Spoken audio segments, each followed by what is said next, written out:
What's going on, ladies and gentlemen, saints and ain'ts, and welcome to, I guess you could say, the inaugural episode. Well, it's the first episode with a guest of Lactic Acid, where the takes are fresh, the ideas are right, which makes us the best in the bunch.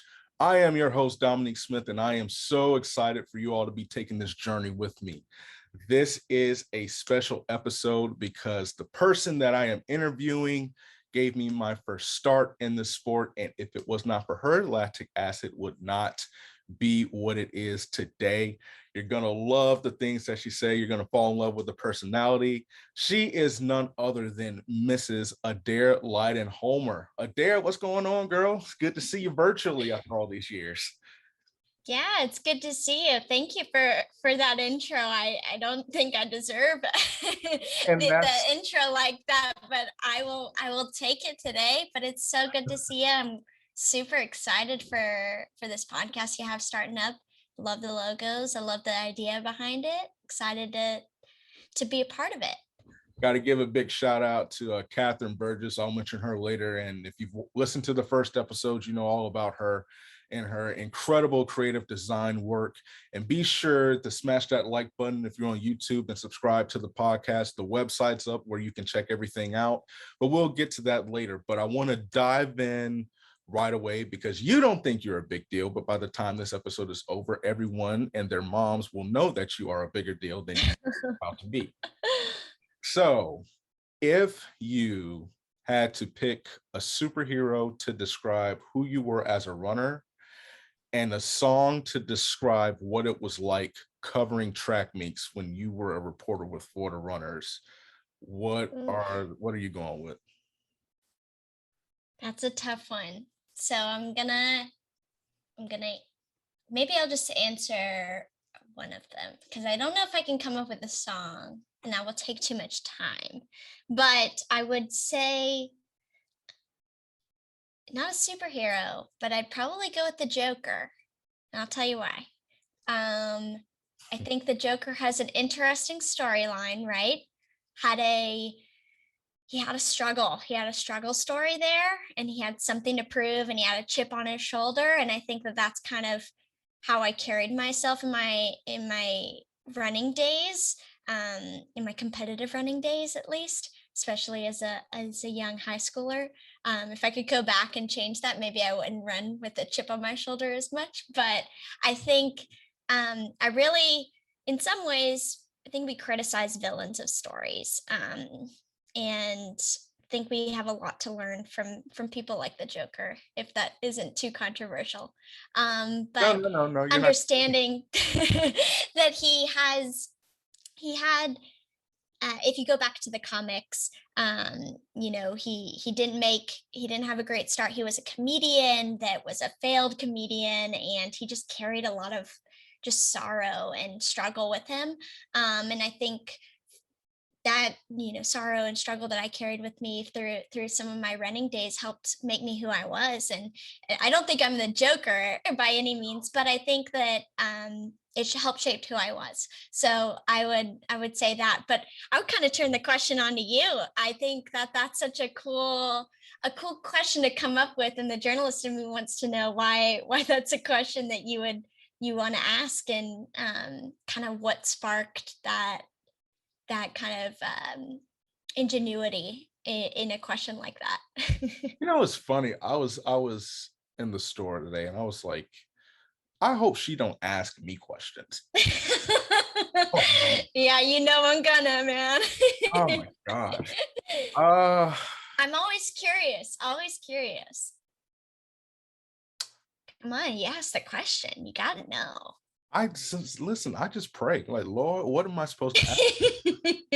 And honestly, it's interesting because I think maybe everyone has that, like, people talk about the it factor. I remember Hmm. LeBron, like, years ago, he says he goes 0 dark 30.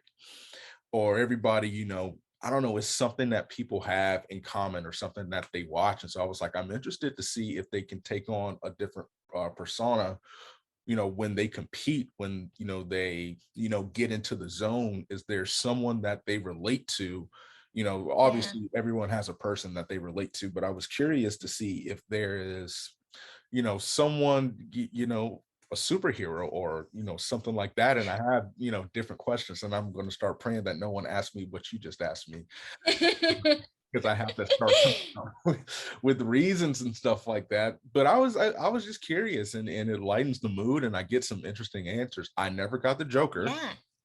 Um, No. and no, no, no. When I say I never got the Joker, no one has ever said, "Oh, I relate to the Joker." And I think It's not a popular one. not. And Maybe I should take a back seat on that no, one. well, no, if here's the thing, people who listen to this, I feel like are competitors and everything, and Mhm, everyone has a story. And I think that's another mhm, thing. Superheroes have stories. Like you look at the Spider-Man series, there was so much yeah. that went into that. And you can, Tobey Maguire or whatever the other dude that just played it, even through the comics, the storylines built. I just watched Cruella de Vil and everything like that. Oh man, yeah. And that was like part of me like felt for her. I was like, man, like that, and everything like that. So um yeah, yeah, I think that's interesting. I What's will that say, quote? What's a quote by is it Harvey Dent in Spider-Man? He's like, you either live long enough to, or you're either the hero or you live long enough to see yourself become the villain, something like that. And I yeah. think great, all the great stories you can kind of relate, even as a journalist, if you can relate to the villain and you can kind of have some empathy there, I think you're really in a powerful place. Well, they um always think we make crap up. So I mean, yeah. right. That too. Essentially, That I too. will say this. I feel like I was thinking about if there's a song to describe covering a track meet. I feel like you can relate to this. I don't know, and I Hmm. have to go. It's "Killing Me Softly" by Oh man. uh Okay, that is a good one. like, Yes, I because would agree. it is like a slow and painful, especially when the time doesn't change and everything like that. Oh yeah. And I guess we could jump into it. You traveled like near and far. So this is why I love Adair. And that's why I think it's insane that you don't realize the quality that you have. Adair was in school at the University of Florida, and I know people will have, different takes on the Gators.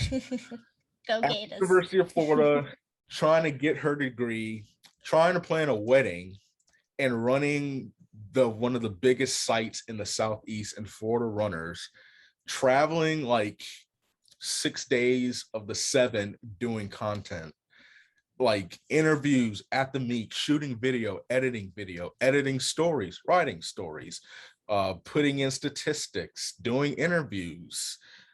And so my question for you is how? Like, I am so happy to see that you made it, you survived, you got your you got your due.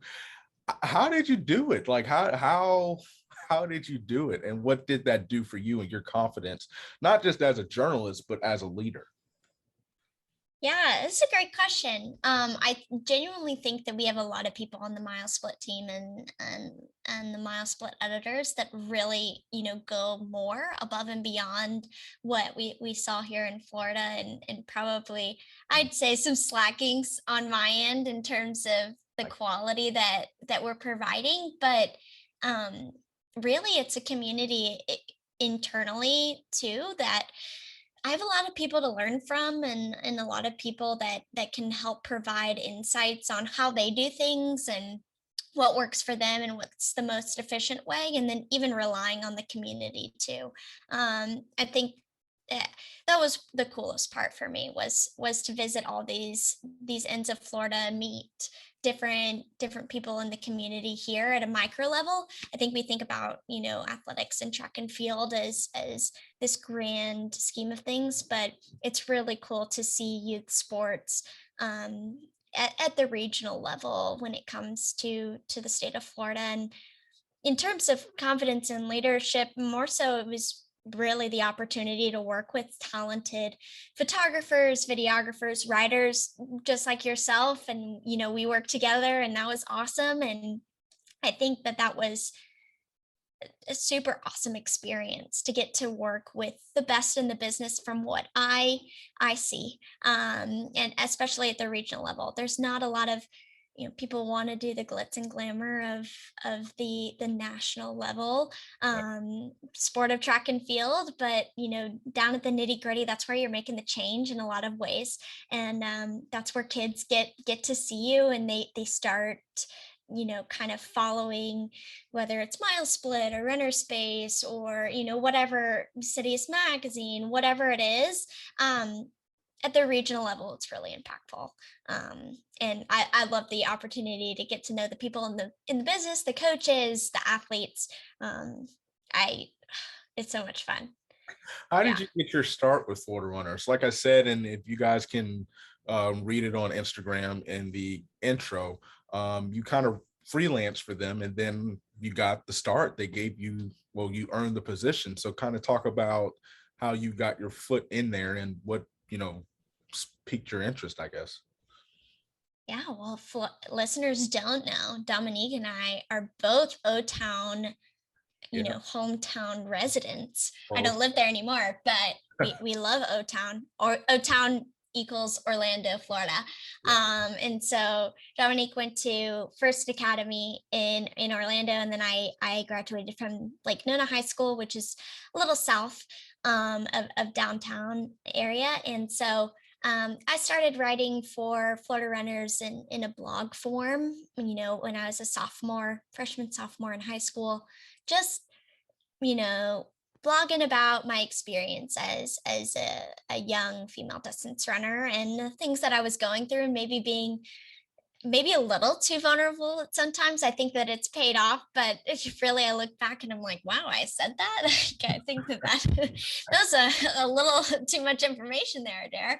But it really, I was honored to kind of have that platform, and grateful that the people running the site at the time allowed me to kind of share my voice, and allowed that to really blossom into something different. And what was it, 6 years down the line, little did I know that I'd be in an interview process for the editor role, and decided to take a chance, even though I was a sophomore in high school or college, and manage that. But yeah, it was a great opportunity, I'm sure.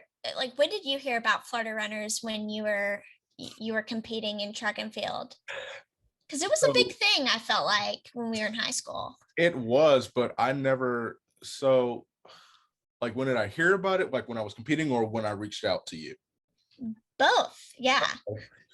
So Curious. I always, I didn't hear about it till my senior year because I kind of felt I was not good enough to be on the host site. And so someone was like, "Oh, you got a Not true. profile." I was like, "Yeah, it was true." I was like, "So you got a profile?" I was like, "A profile on what?" And he's like, "Oh, on Florida Runners." I was like, well, "What's that?" And it was just like, "Oh, they keep the stats and then the coaches, and stuff enter it." And I was like, "Okay, lit." Looked at it, got depressed, and then clicked out of it. 'Cause it was It does my have that effect on it me does. too. It does. It's like you get to see the grand scheme of things. I'm like, oh my gosh. And I threw the shot put in the discus. I'm like, those kids throwing that? It's like, oh my gosh, I'm in trouble and everything. And I ended up um I made it, thankfully, the farthest I ever did when I was senior in high school. I made it to regionals, and after that I was like, well, I wonder what they're throwing at states. And I was like, ooh, yeah. Oof. I saved myself some time. It's funny because when I was coaching, I coached shot put and discus for a year at the First Academy. Uh, Mhm. I coached your senior year, so we were you were running when Yeah. I was coaching, and we never would have known. But I got to give a big shout out to our family favorites, Alex Shields and Brett Yeah. Shields in particular. Alex competes in the decathlon at Kent State. And so Mhm. one summer I was helping them. Yeah, I forgot. I think it was the summer, whatever. But anyway, I was helping them out. I was helping out Alex because he had a big competition, and so I was coaching him up in the shot put in the discus. And we just got to talking, and they were like, "Do you know Adair?" I was like, no, I never, I'm not familiar with it. Like, well, she, is over, track and field at Florida Runners. And by that time I was more familiar with Florida Runners because I would go on Florida Runners, just to see, where do my athletes stand out and all that stuff. I was like, yeah, I don't know her. And they were like, well, you need to reach out to her and stuff like that. And I was like, okay, cool. So I went on the internet, typed in Adair Lyden, and I was like, well, let me get her email, and just sent my portfolio and everything. And like I said, I don't want to say I didn't know you existed, but I thought, maybe you were like out of college and you've been doing this for a while, and you emailed me back, and I was like, okay, cool, okay, like cool. She saw it. I went on my website, and it's like A Lyden read your journal, whatever articles you read. I was like, okay, cool, well, at least she took the time to read it, and I didn't think I would hear back from you. And then I was like, okay, well, I'm writing. And then you sent out this mass message about covering cross country, and I was like, Mhm. yeah, that's not going to happen. And so because there were just some difficulties and stuff like that, and so you came up with the idea that let's do a coaching series, because I was doing some freelance and all that stuff. Mhm. So how about you do a series? And I was like, okay, well, I'll do the series. And then it was in that cross country season when I realized, like, this is crazy. And that's when I learned that you were in college. We set up a call, and I was like at the doctor's office, and I remember you were like, I am so sorry. I'm like, Adair, chill. Like, I was in college last year. I really don't care and everything like that.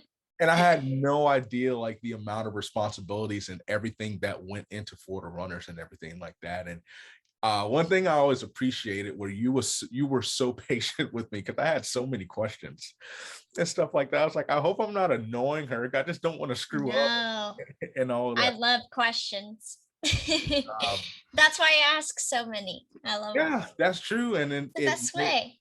and I think that's one thing I was talking to my mom about this yesterday. Working, and we'll get to that, because I want to talk about your time as an editor. The one thing that I appreciated when I got to you, I actually had to lose some confidence, because I remember I used to be like, the worst that people could say is no. So just swing as hard as you can and just go for it. And then it kind of in college got shot down by some negative comments and stuff like that. And so I was thinking twice. And then you were like, okay, do it. Just do it. If you don't know how to do it, let's brainstorm ideas and we can make it work. And I was like, oh snap, like this is legit and stuff like that. And for me, that did more for me than you ever know, because it kind of restored a confidence. Just like, okay, well, listen, just go do it. And that was the kind of editor that you were. What was your vision when you were running everything with the videography, the photography? You were in control of all of that, but you were able to get the best out of everybody in our group. Like, I didn't know many people, by many people, I didn't know anyone. And but I would look at their work and everything. It was like the concepts were so cool. How were you able to do that as an editor? What was your vision when you first took the job? It's a great question. I honestly, I think my philosophy on things is, these people, they know what they're doing, and like trust them. My biggest thing, like that's kind of why I personally hate when I'm being micromanaged. That's not how I operate. So I tend to just kind of, work with teams as how I would want to work with teams. Right. And that's, I trust you. Like, let's work on this together. Let's figure out what we can do here, brainstorm, and then we can come back together and we can revise. And then it can be a team effort. Um the same thing with photographers, that we have so many talented photographers and writers and videographers. It's like, you know what you're doing. I don't know what you're doing, you know what you're doing. You know what I mean? Like I'm not the best photographer. So why would I go and try and tell someone who's been doing this for years and years and years how I'd like it done when Yeah. they know what they're doing, and that's their artistic kind of creative outlet that they should have authorship over. And that's kind of how I like to operate. I don't think we all know what we're doing. We're just trying to do our best. Yeah. So like, let's figure it out. And, we can always come back and brainstorm solutions on, maybe this line in this article didn't work out. Well, we can always edit it. But big, big fan of just having that creative process. Like, let that do its own thing and it'll kind of work itself out in the end. I think that may be disagreed upon on some, but if you really want to get the most out of the team you're working with, kind of let them do what they know best, and then maybe we can come together and figure it out. But You have a I would, great love. Oh, I'm sorry to cut you off. Go ahead. no, I just said I didn't really have a plan. Oh. It's just how it happened. You have such a joy and a passion for track and field, but the people in the sport. And the one thing about you, and I think that's why you were so well respected, coaches and athletes, all the same, is because that passion was showed in creativity, but also in fairness. Track and field, it's such a unique sport because it's like you're I don't have the best example, but almost when you look at the universal coverage of it, high school, college, they cover college a little better than they do the pros. But from someone who understands it, what are some of the things that you see that need to be improved upon in terms of coverage of track and field, of cross country, of road racing, that could really help take the sport to the next level? Because, you know, we were at the meets, you were at the meets, you were doing the interviews, you built those relationships, people felt comfortable talking with you. And there were so many things that, you say you didn't have a plan, but, it was kind of, I guess, let the creativity, grow in a sense. And like you talked about the team aspect, it feels like that's missing with this sport. And so we are like football players with Timberland boots instead of cleats and stuff like that. We're playing slow in a sense. What are some of the things that you see, like I said, that are wrong? And then how can we fix those things in regards to what we do as journalists, as story creators, as content gatherers?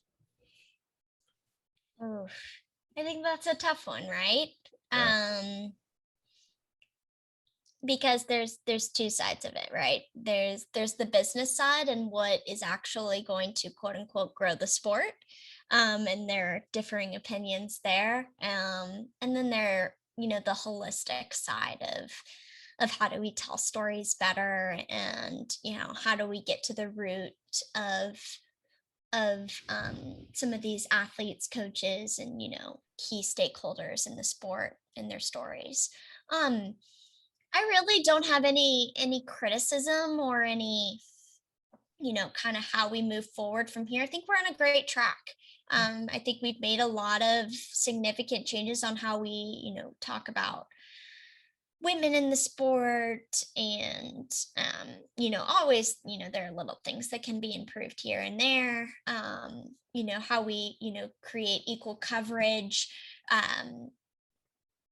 I think that can be worked on in terms of, really diversity of our coverage and the athletes that we're covering, and, it not being this one-sided kind of, we're going to cover this athlete because of X, Y, and Z, but really, getting a more broad scope of things. I think that could be improved on, but I don't know. I spent what? It's almost going to be a year kind of out of the journalism route, and I'm now more focused in more of the business side of sports at this point. And so it's interesting when it comes to how do we grow the sport in a business way. And I think that that's kind of interesting because you fall into two camps. It's like free is better, and like that's the way we need to go, or how we grow the sport is actually paying through subscription. And so I think I may fall in more of the subscription side, just in the nature of what I do and what I have done in my career. But I don't know. I think there's two sides, and I'm not going to say that there aren't criticisms on both, but I don't know if I'm really the best person to kind of come to and say what we should improve, because I would really look at the key stakeholders in this and look at the athletes and look at the coaches and be like, what do you want to see? Because at the end of the day, that's kind of what we do. We do it for them. And I'm curious because you've spent a lot of time in this space, especially in the past like transformative year. Like, what do you see that we can even do on, even from me, from like a business standpoint, and like kind of the mindset that I could have going into some of this stuff in the track and field space? First of all, it's funny you mentioned, people don't feel like, we give them enough attention or love. Uh, there's a school that used to call out Florida runners. I'm hesitating. I know I think you know the school. Um, Down in Lakeland. Yes. Yes, it's so funny. There was nothing that Florida runners could do that you can do to ever please them. So I don't know. For whatever reason, I just remembered I got into it with them on Twitter. Fantastic school down there. I don't want to give the name, but yeah, George Jenkins. Um, I don't know. That They just have a great talent and great athletes they're there. one of the Yeah. most talented. And here's the thing, I like it because they have great passion. So I don't want them coming after me. I hope they heard the last part more so than the first part. But it's interesting. And the reason I asked you, because you understand from both perspectives. You've done this for a while, and then at the same time, you understand the business side more so than I do. One thing that I've seen, and when I was out in Oregon, um, I don't the coverage, and it goes to what you said. The coverage is so at the Prefontaine Classic. I Yeah. remember at the press conference, you had the shot putters, the distance runners. Everybody came there Mhm. for the women's 100 because you had, in order, you had Sharika Jackson, Shelly Ann Fraser Price, Elaine Thompson, and right front and center, you had Sha'Carri Richardson. Yeah. And so Star-studded group. star-studded group. And so one of the things that I learned this summer was that athletes kind of feel like we have our own agenda. And sometimes, Mm. they think that the story's already written. And I think in some respects that is the case.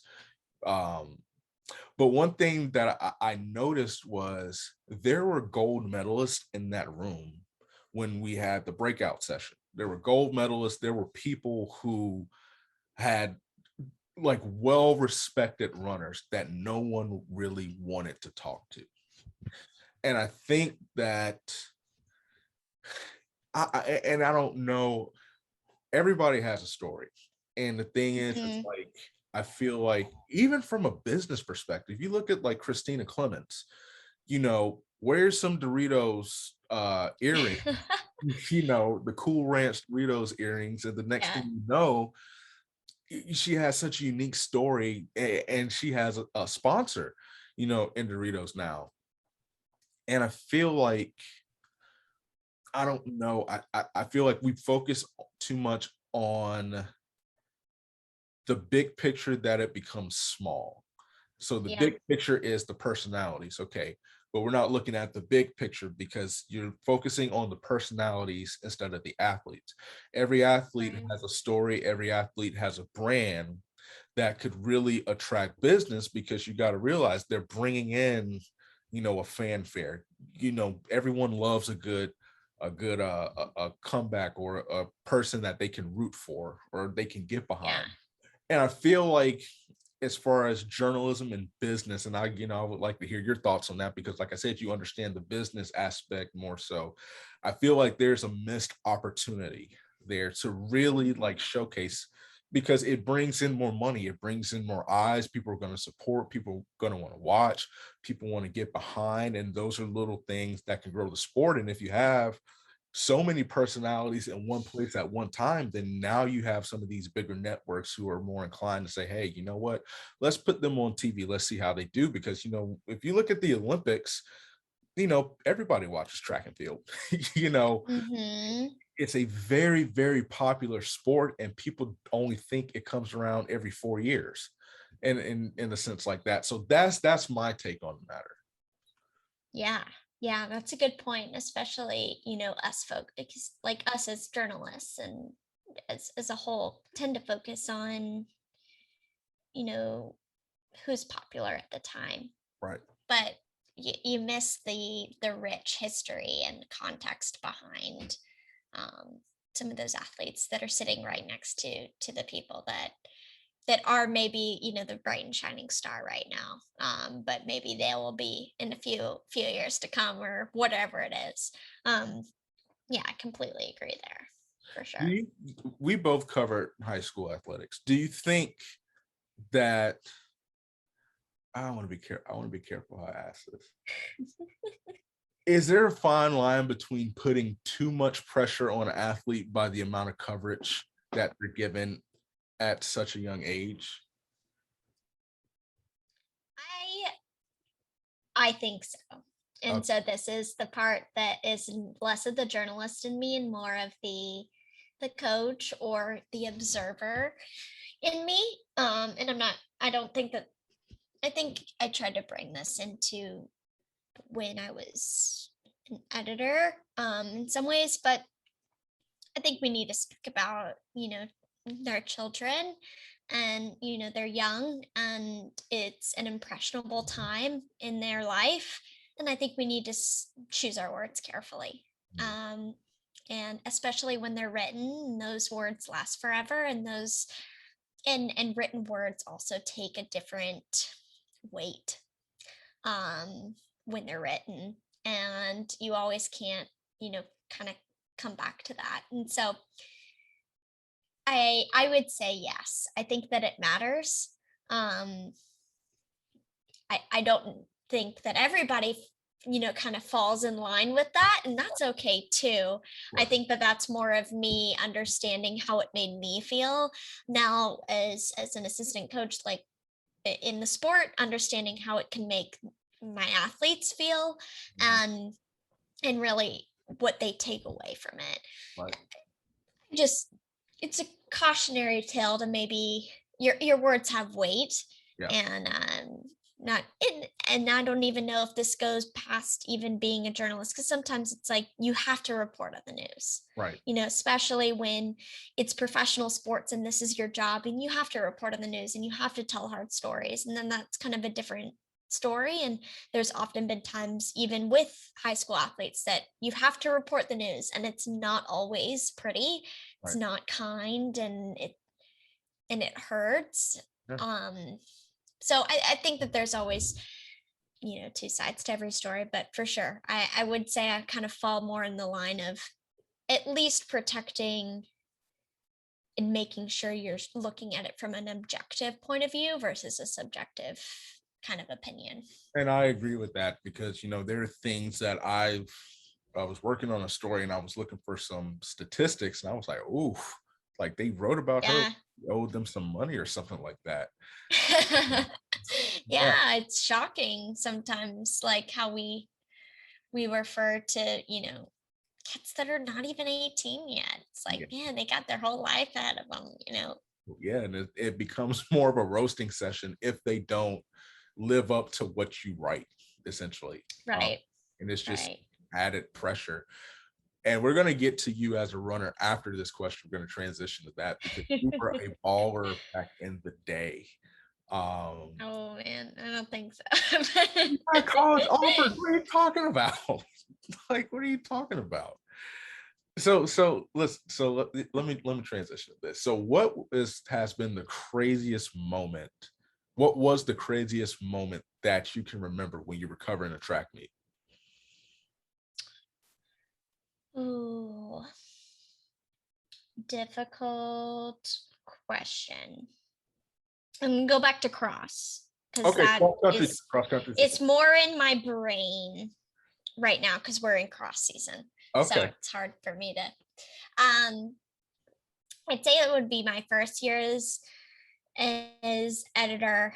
I just kind of figured out what I was doing, barely, because like when do we ever really know what we're doing? We're all just figuring it out one day at a time, right? At least that's how I operate. But it was November and a state meet, and the Bulls boys had a like record. Bulls, if you don't know, if you're not from the state of Florida, they have great history that they ran with. They were led by Charles Hicks, who runs for Stanford now.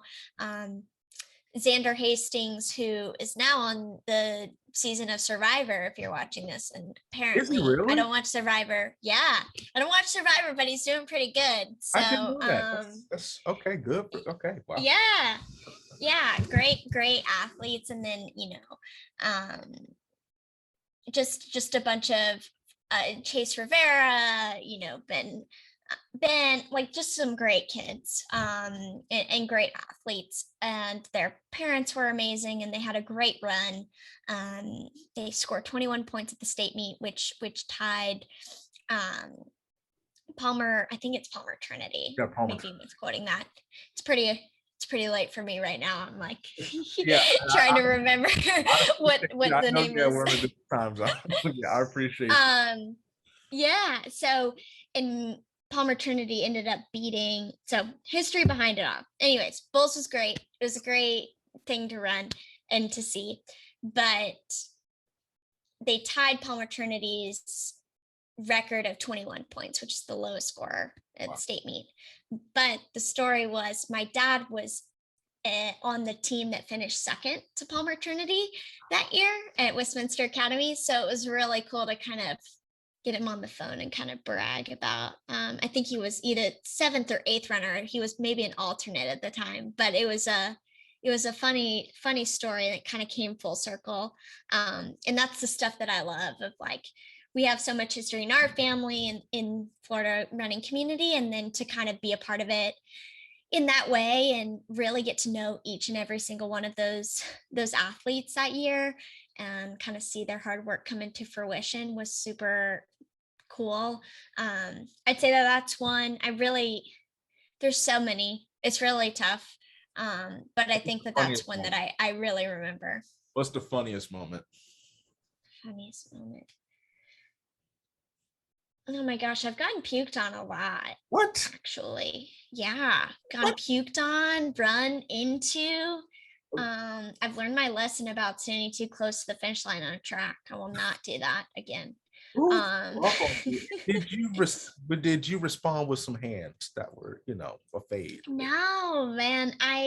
It's often like I'm usually probably would have taking photos of the athletes and just in the shoot, and then you kind of also taking photos, also helping them with the athlete and trying to pulling them off, making sure they get the medical attention they need. I wouldn't say that's the most awful. I really enjoy that part, honestly. You enjoy it's fun. Okay, that's good. Maybe not getting puked on, but I think being in the zone there and like going back, like you have so much emotion once you cross that finish line that like to see that again and like also not be in pain is really gratifying. Maybe a little evil, but gratifying. Hey, you said the Joker was your superhero. All right. Oh yeah, I'm exposed now. I'm an evil supervillain. Evil, guys. Wow, that is something I wish I didn't know that you got thrown up on. I would say this. It's funny. I was thinking about it. I guess there was a photographer named Cedric that worked with you, and so I was at the Windermere Meet of Champions, and this was the last meet that I covered before COVID just shut everything down. Yeah. And there's these parents came up to me. Oh my God, Cedric! Like, are you Cedric? I was like, what? Are you Cedric? I was like, are you talking like Cedric the Entertainer? No, silly photographer. I was like, oh, I don't know who you're talking about. So I was like, okay, apparently there's a guy named Cedric. So Cedric, Like, wherever no, you, I'm Dominique. like, I'm Put some Dom. respect on my name. Put some respect on it. It's like, oh, you a college scout. And I was like, no. No. I was like, but your son did good. And I think his son, whoever the kid is, doggone it. From Gain.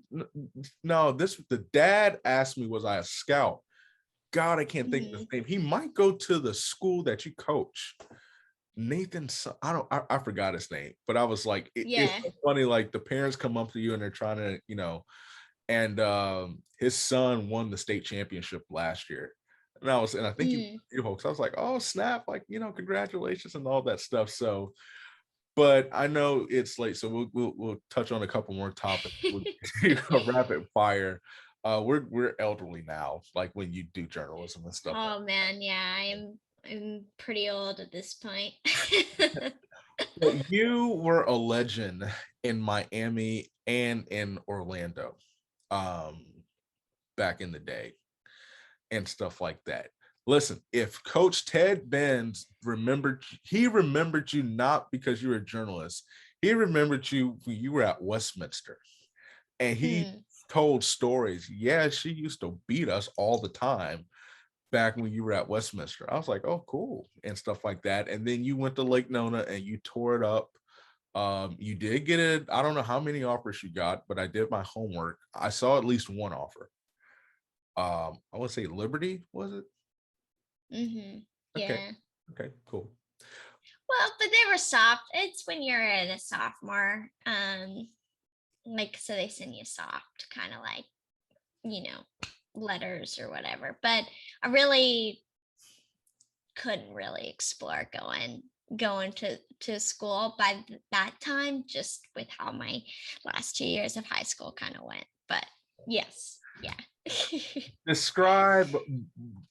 That's why I say you tell me you were the Joker, but you had a serious skill set. What got you into running, and just why did you and do you enjoy it so much? Good question. I mentioned my dad earlier. He ran for Westminster Academy. We had ended up moving down there. So I got my start there. I was a wee sixth grader, like 3'9", maybe a whopping 39 pounds. Not good. Someone needed to tell me to eat a burger or something. Was a teeny runner, saw some success in 7th grade, really saw some success in 8th grade, moved to Orlando, Florida, went to Lake Nona High School. My freshman year saw some success, and then, my sophomore year of high school really saw a growth spurt. And I'd say I was one of those athletes that you caution your young female runners on. If you're a coach or if you're a parent, you caution them about getting involved in the sport too young.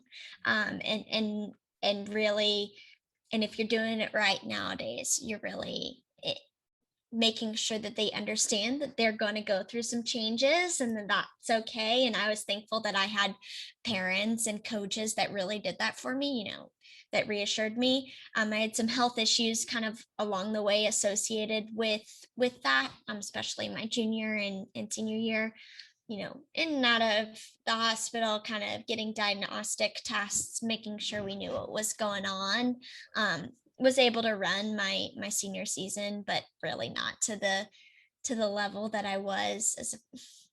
It's really hard, you peak early on and then it's hard to get back to that. But I had a great support system, and that's kind of why I relate back to the Joker of you had this high success, but then this really hard, just struggle story. And that struggle story ends up, making who you are. So if I didn't have that, I probably wouldn't have been uber vulnerable and sent a blog post to the editor of Florida Runners at the time. And I kind of owe a lot of that to, where I'm at today in terms of my career in, not just even in the running world, but now in all sports that Flow Sport specializes in. So it's really it comes full circle, and it's hard to tell a you know 16, 17, 18-year-old who dream was to be a state champion and to go to a Division 1 school and to run, that like that's not in the cards, but this is. And to kind of roll with it. But I've been involved with the sport, love it. Now I'm not really in the running world, but I am via coaching, and I've enjoyed that part. I couldn't stay away, I will say that. I think I stayed away for maybe a track season, and then I was like, oh yeah, I should get into coaching. That sounds like a good idea. But I don't know. I don't run I run with my girls. That's kind of it at this point, but really I can't even keep up with them, so I kind of run to make sure I get their splits on stuff with our head coach, Mike Marin. So we're kind of a tag team. We try to get to our splits as fast as we can, and outbeat our girls in half the time. But yeah, that's kind of how I got involved here, and it really did come full circle, and I'm thankful for it, and that's how we're here. Without going to extreme detail, what made you so vulnerable in writing that? Because we talked about it a little bit before the show. Everybody kind of deals with body issues because our bodies are not the same, and so in our society, unfortunately, it gets made fun of instead of talked about. And unfortunately, it leads to a lot of insecurities and stuff like that. And, I can only speak for my body. I can't speak for yours, can't speak for anyone else. I can just listen to their experience and the things that they went through. But what made you so vulnerable to write that, and what got you to the point to accept your body? Yeah. So great question. It started off as a journal entry, for me, and kind of like, what would I want to hear, from someone going through, my situation. So for me, I was thankful that I didn't really necessarily have body image issues.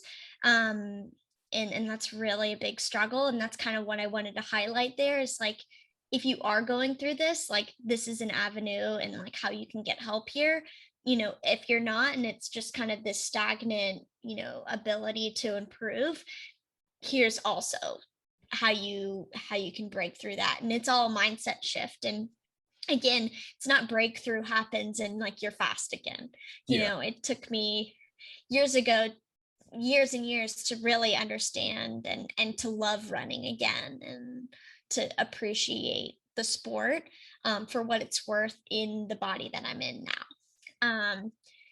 But it started off as a journal entry, and I kind of passed it by my parents, and I was like, I don't know, like, I would have appreciated someone writing this when I'm going through it right now. Like, maybe if this helps at least one of my peers in all of this, I think that that's a valuable thing. And so I ended up posting, or asking. I was just like, I don't know if this is even a right fit here, but if it is, and if it can help someone, please let me know if you'd like to post it. And that kind of led into, you can hear my dog in the background probably. She is a proud dog owner. You're good. You're good. Yeah. And so that kind of led into Lyden's life lessons, and I think my last one that I kind of wrote on the topic was, learning to love running in my woman's body, and really understanding that, like, you only get one. Yeah. And like, make sure you're treating it with respect, and whether that, and I think we have so many people now that are willing and vulnerable to open up and talk about that, and I think that's a great place. And I really would commend all of our athletes and journalists that have opened that floodgate to have that dialogue. I think that's really where I've seen an improvement in the past, at least 2 or 3 years, is really how many people are open with the struggle of, you know, peaking too early in puberty in young women versus body image issues and how we overcome that. I really say that I've seen it, at least from my perspective, a strong improvement in how we report on that in the sport. Well, I gotta say, you will always be a journalist, because my follow-up question is, what piece of advice would you give to people? And you nailed it. I mean, I couldn't have said it any better. You only have one body, Mm-hmm. and stuff like that. And that's not. It is great to see. Like I said, I wrote on an athlete who was very honest about it, because um, she had the same goal that you had when you wrote it. And Yeah. everyone can definitely find it. Let me see. I'm sorry, I'm old. I don't remember anything, but it's I'm telling you, it's bad. It's Lyden's Lessons. And you can, I believe Mm-hmm. that's still on Florida Runners. Yep. So if you Lyden's life lessons. Lyden's Lydens life, but you should know how to spell that, lessons. And oh yeah, flrunners.com. If you type that in, it's really powerful stuff. Men, women, boys, girls, I encourage you to read it, because it's something that will help, and it's something that I feel like everyone should read. And I'm thankful that you felt comfortable enough to decide to post that. But we're going to move on to our last segment, and that is Yes. called Down the Home Stretch. So I'm just going to Okay. throw some random questions at you. And Oof. yeah, listen, got to get those brain cells firing on all cylinders. It's lactic acid. This is the point where the last in the final home stretch of Oh the my race. gosh. I do feel the lactic acid for sure.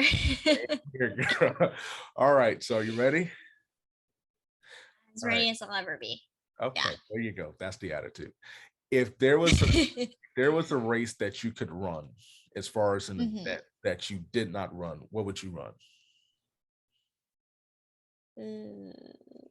Oh, this is rapid fire. I'd probably say steeplechase, even though I'm not tall enough, but Shout out to Ali Ostrander. She's still holding it down. So hey, yeah. there She was gives us hope, right?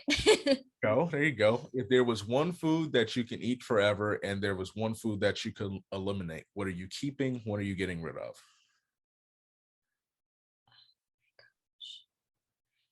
10 seconds. Ooh, oh my gosh. I'm keeping steak and I'm getting rid of cauliflower. Okay. Weird hot take. I don't know. Okay, hot take. First thing that came to my mind. Cauliflower, I guess. What Cauliflower's useless. It's it, like potatoes. I don't get it it. is the blanched version of broccoli. And so Oh, 100%. yes, I avoid cauliflower because I could just eat broccoli. Somebody just put some white food Right. on it and call it flour. It's very disrespectful. And the people should be shamed for that. Yeah, cauliflower don't come after us. It's okay. That's no, yeah, please don't. But if you want to sponsor the show, go for it. Uh, Yeah. what is the best type of wine to drink? Oh, um, tie between a Pinot Noir, but I've had some bad Pinot Noirs. So Sauvignon Blanc is probably my go-to right now in the summer, and then Pinot Noir in the winter. I like that. Very classic. You got one for each season. That's why you're the best. That's why you're the first on the show. Just a snob at this point. Just a snob at this point. I do not think so. Well, let me ask you a couple more. Let's fire off. If someone had to play you in a movie, if you had to pick one person, who are you going with?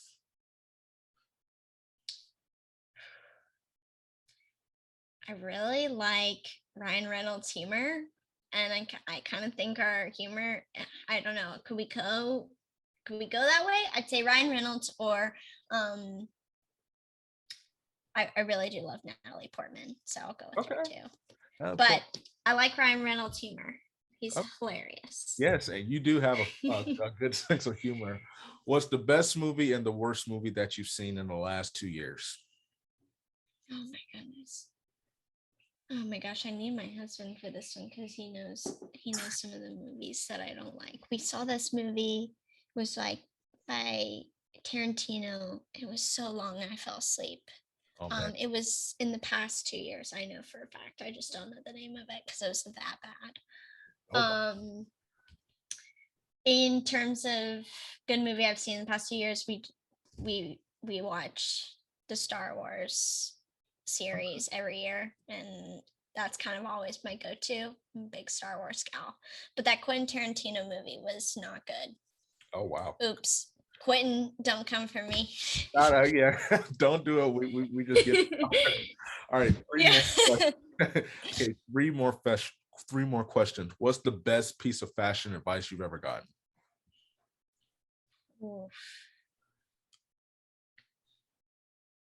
Um, would your grandma like appreciate if you were wearing that, or like would you wear that around your grandma? I think is something I actively think about when I walk out of the house a lot of the time, especially like I think that's something when you're going to work or whatever. It's just like a good thing to have. It's like, oh, no, my grandma would probably like comment weird things about this. Maybe I shouldn't wear this outside. Another not great take, but No, that's something my mom would say. So hey, I can rock with it. We're both from the South, so we yeah, got it is a very southern weird thing we do around here. spiciest hot take of 2021 that won't be fired. Free doesn't grow the sport. Okay. Okay. Yeah. Okay. Well, last two questions. We can get into another podcast on that one. How about that? We're gonna follow up on that one. Yeah, because that's okay. That is a scared money don't make money quote, and I am here for it. Best compliment you've ever received.